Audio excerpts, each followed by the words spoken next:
आज चर्चा दो हिस्से में होगी। पहला हिस्सा सीएम योगी आदित्यनाथ का वो बयान जिसमें उन्होंने राहुल गांधी को नमूना ठहराया और बताया कि उनके जैसों का होना जरूरी है, उसका फायदा होता है। दूसरा हिस्सा राहुल गांधी का यह कहना कि संसद अलोकतांत्रिक तरीके से चल रही है और उन्हें बोलने नहीं दिया जाता। दोनों ही हिस्सों के अपने अपने दायरे में प्रश्न कई हैं। जैसे पहले हिस्से में, क्या योगी ने ड्राइंग रूम टॉक को इंटरव्यू में कह दिया? क्या राहुल बीजेपी के लिए फायदा पहुंचाने वाले नेता हैं? दूसरे हिस्से में, क्या संसद में विपक्ष को दबाया जा रहा है या राहुल विक्टिम कार्ड खेल रहे हैं? आज प्रश्नकाल में इसी पर चर्चा। मैं स्वप्निल स्वागत करता हूं आप सभी का। मेरे साथ जो गेस्ट जुड़ रहे हैं आपको इंट्रोड्यूस करवा देता हूं। जयपाल सिंह मांडोता जी बीजेपी प्रवक्ता है, प्रियदर्शी भटनागर कांग्रेस प्रवक्ता है, राधेश्याम भारती जी राजनीतिक विश्लेषक हैं और एकलव्य सिंह भी राजनीतिक विश्लेषक है। आप सभी का स्वागत है समाचार प्लस पर। जयपाल सिंह जी, आपसे मैं शुरुआत कर रहा हूं। प्रोटोकॉल के हिसाब से सीएम और देश के एलओपी में से ऊपर कौन होता है? देखिए, लीडर ऑफ अपोजिशन होता है। आज जिस हिसाब का विषय वो बोल रहे थे, उठा रहे हैं, हमें समझना पड़ेगा कि ऑनरेबल स्पीकर महोदय ने जो कहा। नहीं सॉरी, हम नमूना वाली बात से चालू कर रहे हैं। पहला हिस्सा नमूना वाला है। अगर एलओपी सीएम से ऊपर है तो फिर सीएम की लैंग्वेज के लिए हमें क्या कहना चाहिए? नहीं, एलओपी भी उसके अकॉर्डिंग होना चाहिए ना। एलओपी यदि पिछले 20 साल से वो मेंबर ऑफ पार्लियामेंट्रियन है और आज भी बच्चों वाली समझ यदि रखते हैं और जिस हिसाब से उनका व्यवहार संसद में देखा गया और जब भी वो बोलते हैं, एक बार नहीं अनेकों बार इस परसेप्शन उनका जो बना हुआ है कि जिस हिसाब से वो बोलते हैं, कहाँ बोलना है, क्या बोलना है, इतना सेंस ही नहीं है। यदि 349 रूल यदि लोकसभा का उनको नहीं पता, जो जैसा जिस बात को लेके वो टोक रहे लोकसभा स्पीकर, तो मैं समझता हूँ इस देश को सोचना पड़ेगा कि जो उनके 20 साल का जो कार्यकाल रहे उसमें देख लीजिए। जिसने आपको 400 तक नहीं पहुंचने दिया और पिछले 3 बार के वर्स्ट परफॉर्मेंस पर लाया, उसमें कुछ तो होगा। देखिए, ये केवल जिनकी बात कर रहे हैं कि जो एलओपी हैं उनके अकॉर्डिंग नहीं है, केवल एक भ्रम फैला गया और देश में कि संविधान खत्म कर देंगे, ये खत्म कर देंगे, इस प्रकार का भ्रम और नेरेटिव बनाया गया और सारे लोग इंडी गठबंधन बनाए। ये सब लोग एक साथ आए एक प्लेटफॉर्म पे, आज बेशक अलग अलग हैं और सब बिखर गए क्योंकि सत्ता के लिए एक साथ आए थे। तो केवल ये कह देना कि उनकी वजह से आज ये हुआ, फिर भी हम कह रहे हैं कि हम तो मेजोरिटी में हैं। तो आप तो कहते ही है ना कि आप तो हमेशा से कहते रहे कांग्रेस का झूठा नैरेटिव, तो फिर उनकी वजह से तो हुआ ही नहीं। ये यदि उनका वो मान ही नहीं रहे, कहां मान रहे? ममता बनर्जी ने मना कर दिया, सपा ने मना कर दिया, जो इंडी गठबंधन के बड़े राहुल मना कर दिया और वही नहीं, इसके बारे में उनके लीडर ही कह रहे हैं। अगर राहुल बच्चे हैं तो उनके हर कदम पर, उनके हर बोल पर बीजेपी इतना नजर क्यों रखती है? नहीं, कहां बीजेपी रखती है? कोई बोलना करते हैं, बच्चों जैसी हरकतें करते हैं और बार बार मीडिया के सामने आके ये कह रहे हैं। तो आपके हिसाब से एक सीएम का देश के एलओपी को नमूना बोलना सही है? मैं कह रहा हूं कि यदि उनके द्वारा या उनकी मां के द्वारा देश के प्रधानमंत्री को यदि क्या क्या कहा, गंदी नाले के कीड़ा या मौत का सौदागर कहा गया है, यदि वो सही नहीं तो ये सही कैसे उसको जस्टिफाई कर सकते हैं हम? तो इसलिए एक बात और मतलब उन्हीं के शब्दों में नमूनों के बेसिस पर ही क्यों जीतना है? नहीं, ये नमूनों के बेसिस पे क्यों जीतना है, मतलब भारतीय जनता पार्टी अपना काम कर रही है। यदि वो नमूने हैं और नमूने जैसी बातें कर रहे हैं और वो बाहर ही नहीं सदन के अंदर भी कर रहे हैं, ठीक है, प्रकार का व्यवहार देखा गया वो नमूने की तरह ही। ठीक है। प्रियदर्शी भटनागर जी, आपसे मेरा सवाल यह है कि मतलब थोड़ा सा अगर ग्रामर या हिंदी की समझ से देखें तो नमूना इतना बुरा शब्द भी नहीं है जितना कांग्रेस बिफर गई।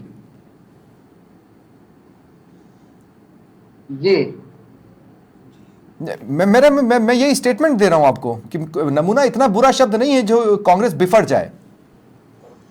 देखिए, वास्तविकता ये है, आज योगी जी का जो बयान आया है वो बयान उस दर्द का नमूना है, वो तकलीफ का नमूना है, उस हार का नमूना है। हाँ। जो उन्होंने भारतीय जनता पार्टी ने बीजेपी 370 और एनडीए 400 पार का जो नारा दिया था ना, जो भारत जोड़ो के कारण। पर सर, ऐसा नहीं लगता कि राहुल गांधी के रहते हुए बीजेपी लगातार आती जा रही है? देखिए, आप परफॉर्मेंस की बात करेंगे, वर्तमान की बात करेंगे। अगर आप पीछे जाएंगे तो भारतीय जनता पार्टी की भी 2 सीट थी और ये उलाहना देते हैं कि 70 साल से देश आजादी से लेकर आज तक कांग्रेस सत्ता में रही है। तो इस अनुपात में तो भारतीय जनता पार्टी नहीं, इस अनुपात की बात नहीं है। मैं आपको ये बता रहा हूं कि आपका जो टॉपिक है, मैं उसी पर हूं। मैं राहुल के कद्दावर होने पर सवाल खड़े कर रहा हूं। मैं ऐसे सवाल खड़े कर रहा हूं कि जैसे 2014 में नरेंद्र मोदी 2 जगहों से चुनाव लड़ते हैं और उसके बाद एक ही सीट से लड़ने की हिम्मत रखते हैं। राहुल गांधी अमेठी में हार जाते हैं और फिर 2 सीटों से चुनाव उनको लड़ना पड़ता है। तो इसमें कहीं तो दिख रहा है ना कि किसी का तो डाउनफॉल है। देखिए, अगर आप ऐसा मानते हैं तो आप ये मुझे बताइए, अटल बिहारी वाजपेयी जी ने कितनी जगह चुनाव लड़ा था? एक साथ 3-3 जगह चुनाव लड़ा। ठीक है। तो क्या वो कमजोर है? ऐसा कतई नहीं होता है, ऐसा कतई नहीं होता है। नरेंद्र मोदी जी ने तो राहुल का एक छोटा सा रिपोर्ट कार्ड दे देना ताकि बीजेपी का मुंह हमेशा के लिए चुप हो जाए। मतलब उनका रिपोर्ट कार्ड की वो कब कब मेरिट में पास हुए और कब कब उन्होंने पार्टी को एकदम आसमान की बुलंदियों तक पहुंचा दिया। सबसे पहला तो रिपोर्ट कार्ड में दे दूं आपको, जो आदित्यनाथ योगी का दर्द है, भारत जोड़ो यात्रा।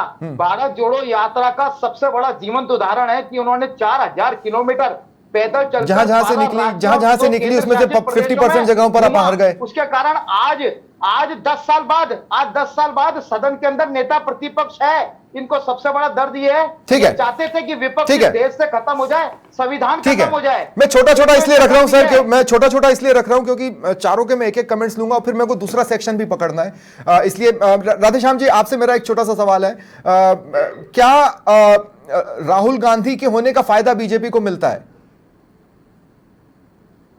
देखिए, ये तो बड़ा अतिशयोक्तिपूर्ण प्रश्न है कि राहुल गांधी के होते फिर ये पीड़ा किस बात की है। आप देखिए, राहुल गांधी जब भारत जोड़ो यात्रा पूरी कर रहे थे, उसका आप परिणाम देखिए कि जो है 100 सीटों पे आ गई कांग्रेस।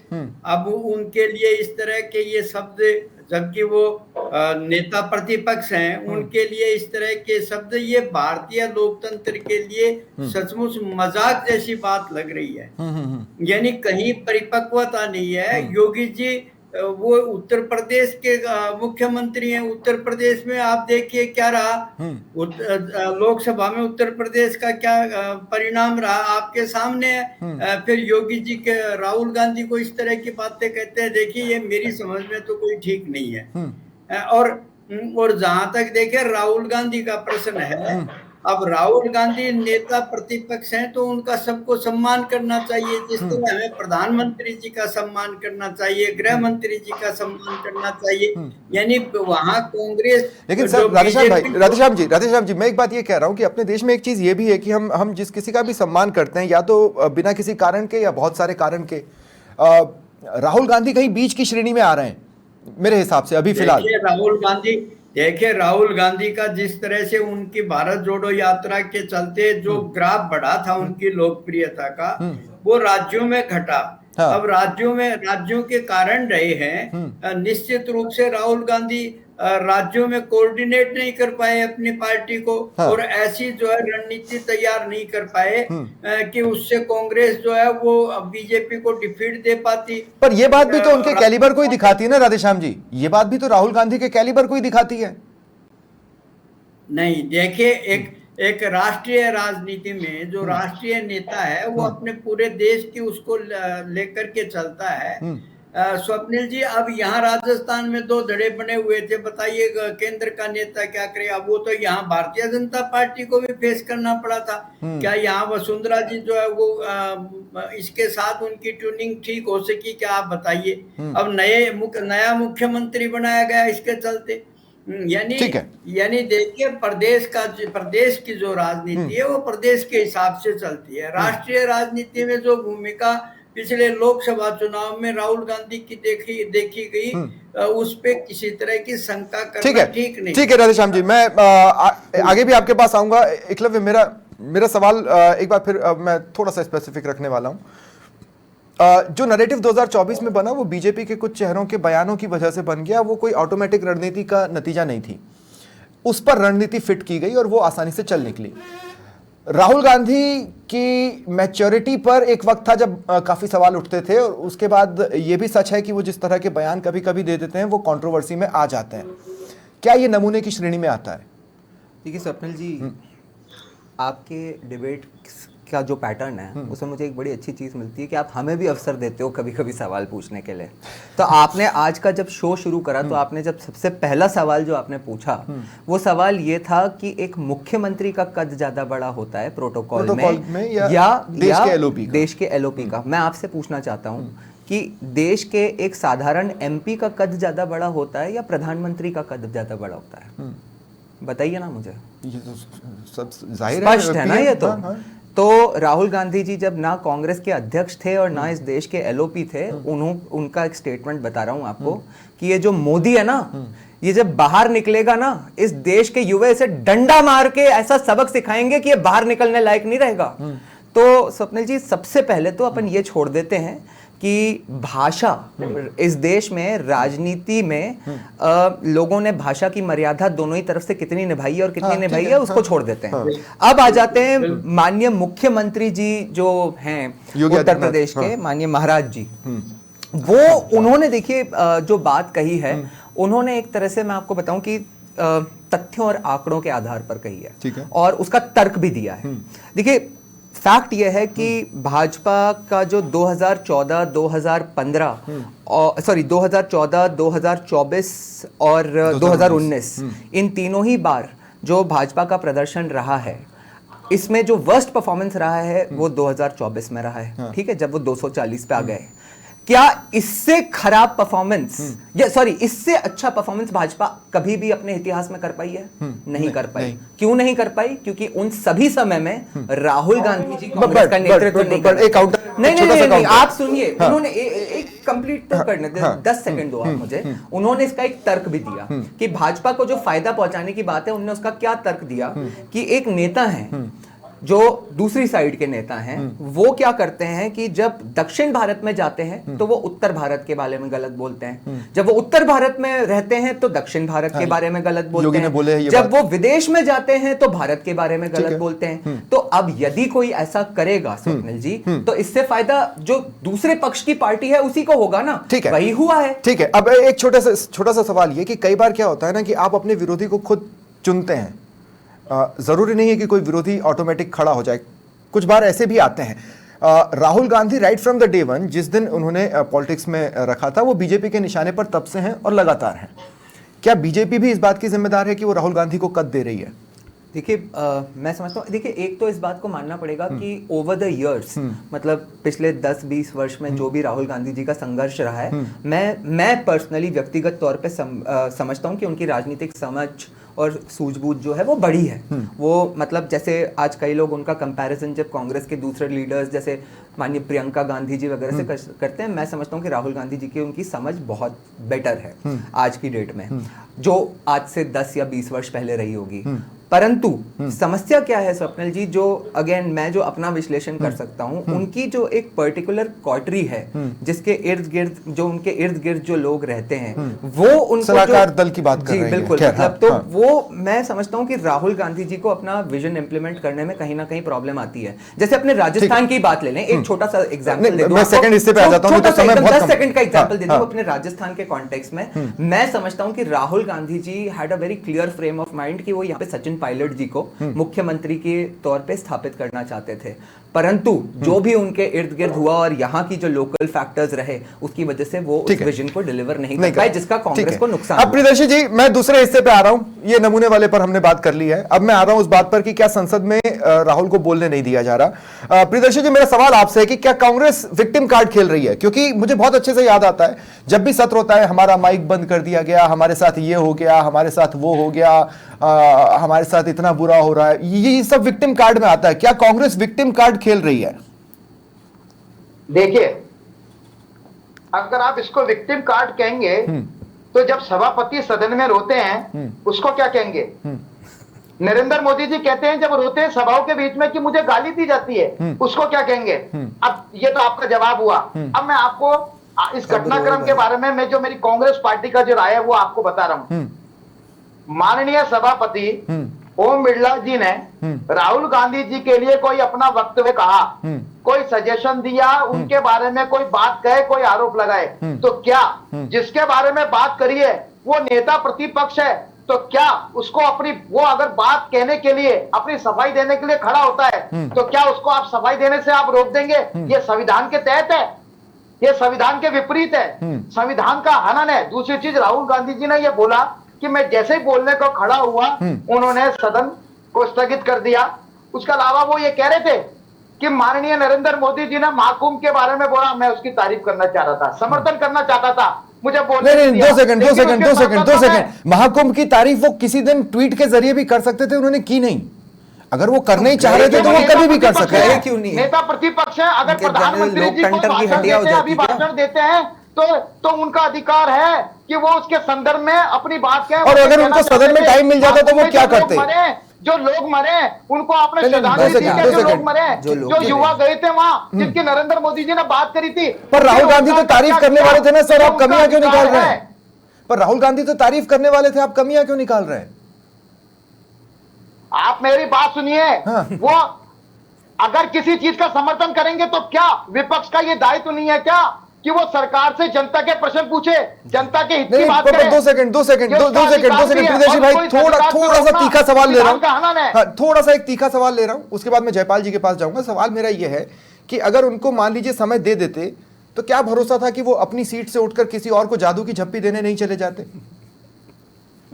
देखिए अब ये कयास है, थिएट्रिक्स कयास हैं। तो आप ये भी थिएट्रिक्स लगा हैं जो सकते राहुल थे। गांधी अपना कयास लेते तो हैं। ये भी लगा सकते थे कि नरेंद्र मोदी जी उठ के या सभापति जी उठकर आकर वो राहुल गांधी जी के पास में आके झप्पी दे देते। ये भी कयास लगाया जा सकता है, ऐसा कतई नहीं है।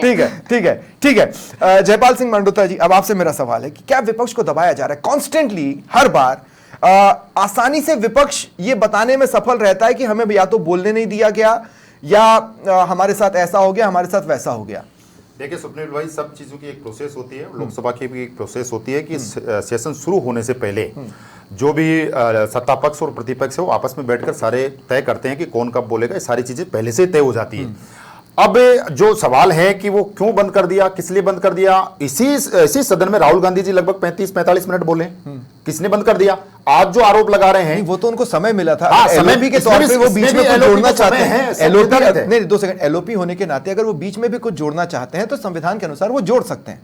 ये तो आप भी जानते हैं, मैं भी जानता हूं। नहीं, वो सही है, लेकिन वो प्रश्न करना चाह रहे हैं किस विषय में? वो महाकुंभ के बारे में बोलना चाह रहे हैं, जबकि उस विषय से रिलेट नहीं कर रहा नहीं, था। क्योंकि वो प्रधानमंत्री मोदी ने महाकुंभ की तारीफ की थी, जिस पर वो और तारीफ जोड़ना चाहते थे। उनके लिए टाइम है, वो महाकुंभ पे बोले, वो क्या बोलेंगे पूरा देश जानता है। पूरे देश को मालूम है कि वो क्या बोलने वाले हैं। जाकी रही भावना जैसी, प्रभु मुहूर्त देखी तैसी, सबको पता है। लेकिन विषय ये है कि कब बोलना है उनको यही नहीं पता। अब लोकसभा स्पीकर क्या, विपक्ष समय ही तो मांग सकता है। नहीं, विपक्ष समय ही तो मांग सकता है ना। जैसे अगर वो स्थगन प्रस्तावों के जरिए समय मांगता है तो एक भी स्थगन प्रस्ताव पर चर्चा करना नहीं, किस सांसद को, किस पार्टी को, जो चीज सदन में तय होती है वो स्थगन प्रस्ताव पर होती है। एक भी विपक्ष का स्थगन प्रस्ताव चर्चा के लिए आता नहीं। 10 मिनट में बोलेंगे, हर 10 मिनट में प्रधानमंत्री को गाली देना है, हर 10 मिनट में जॉर्ज सोरोस के बारे में बोलना, वो चीजें नहीं तय होगी ना। ठीक है। एकलव्य, क्या लगता है बेसिकली सदन को देखने के बाद ये रणनीति सदन के इनसाइड की है या ये रणनीति सदन के बाहर की है? देखिए, मैं समझता हूँ कि इसमें सबसे पहली बात तो जो सभापति महोदय की बात हो रही है, मैं एक बात बता दूं स्वप्निल जी कि मुझे नहीं लगता कि इस तरह से करने से मतलब राहुल गांधी जी की आवाज दबाने का कोई इंटेंट रहा होगा, क्योंकि वो ये कर ही नहीं सकते। ये कोई 30 साल या 35 साल पुराना जमाना नहीं है कि सदन में नहीं बोल पाए तो आपकी देश में आवाज नहीं पहुंचेगी। राहुल गांधी जी का एक ट्वीट इस देश में नहीं, पूरे विदेश में, पूरे विश्व में फैलता है और पहुंचता है। तो राहुल गांधी जी मतलब आज ये मानना पड़ेगा, एक्सेप्ट करना पड़ेगा कि एक ऐसे पॉलिटिकल फिगर हैं जिनकी आवाज को दबाया नहीं जा सकता।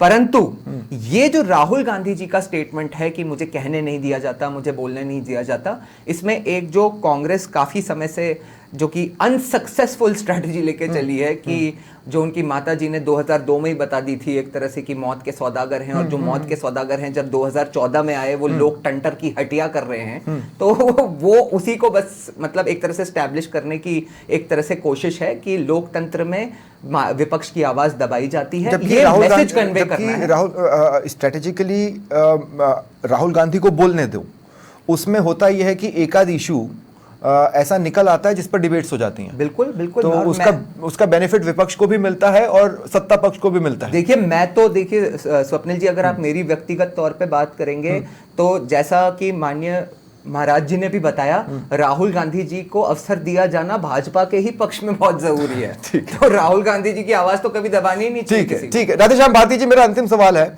चूंकि भारत जोड़ो और भारत तोड़ो की भी बात निकली, अब जैसे विपक्ष को नहीं बोलने देना भारत तोड़ो का एक एग्जाम्पल हो सकता है अगर दबाया जा रहा है तो, लेकिन विपक्ष के अपने वादे भी तो भारत तोड़ो का एग्जाम्पल हो सकते हैं। तो आपके हिसाब से ये भारत जोड़ो और भारत तोड़ो के बीच की लड़ाई में कौन कहां नजर आ रहा है? देखिए स्वप्निल जी, अब ये तो वक्त तय करता है कि कौन भारत को जोड़ रहा है और कौन तोड़ रहा है। लेकिन ये अवश्य है कि कहीं ना कहीं राहुल गांधी भी अपनी स्थिति का गलत फायदा उठा रहे हैं। राहुल गांधी ये कहते हैं मुझे बोलने नहीं दिया जाता। बताइए नेता प्रतिपक्ष को कौन रोक सकता है? और फिर आज तो जो है संचार का युग है, संचार क्रांति है। आप एक बार कुछ कहें सारी दुनिया में वायरल होती है वो चीज। तो बोलने और फिर आप देखिए कि प्रेस का सबसे ज्यादा फायदा जो है उपयोग जो है राहुल गांधी करते हैं। प्रधानमंत्री जी तो मीडिया के सामने आते नहीं है। राहुल गांधी कितनी प्रेस कॉन्फ्रेंस करते हैं, कितना मीडिया को फेस करते हैं। यानी ये कहना एक नेता प्रतिपक्ष के लिए कि मेरे को बोलने नहीं दिया जाता, वो पद और संसद दोनों की गरिमा के देखिए खिलाफ लगता है। उनको ऐसा नहीं कहना चाहिए। और जहां तक विपक्ष भाजपा की जो अंदरूनी नीति है उसका प्रश्न, यदि हम उस पर विचार करते हैं तो सामने ये सामने आती है ये बात कि उनके जब से वो राजनीति ये भारत जोड़ो यात्रा शुरू की उसके बाद देखिए आप उनके ऊपर कितने मुकदमे दर्ज किए गए हैं जगह जगह कर। यानी एक ऐसा प्रयास छद्म रूप से कि राहुल गांधी को इन्हीं में फंसाए रखे और राहुल गांधी जो है किसी तरह से भी प्रखर होकर के देश के जनमत के सामने न आए। नहीं, पर 2 सेकंड राधेश्याम जी, 2 सेकंड, क्या राहुल गांधी में वो क्षमता है कि वो प्रखर हो पाए?